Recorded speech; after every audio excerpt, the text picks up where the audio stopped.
Прости, мастер Суэликс, умоляю. Спасибо. OLX. عند الله إن الله بما تعملون بصير وقالوا لن يدخل الجنة إلا من كان هودا أو نصارى تلك أمانيهم قل هاتوا برهانكم إن كنتم صادقين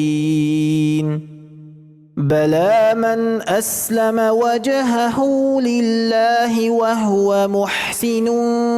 فله أجره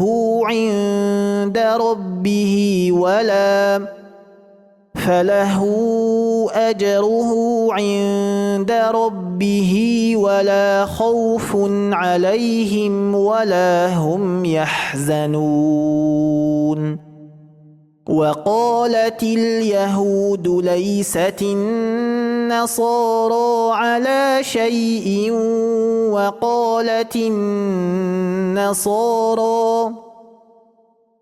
وقالت النصارى ليست اليهود على شيء وهم يتلون الكتاب كذلك قال الذين لا يعلمون مثل قولهم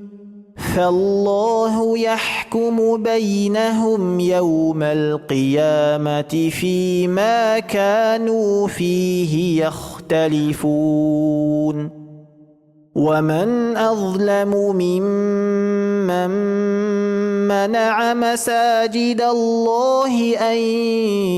يذكر فيها اسمه وسعى في خرابها أولئك ما كان لهم أن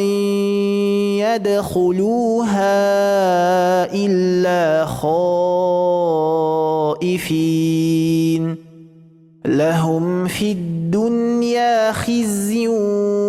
ولهم في الآخرة عذاب عظيم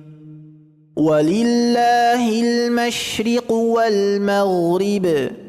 فأينما تولوا فثم وجه الله إن الله واسع عليم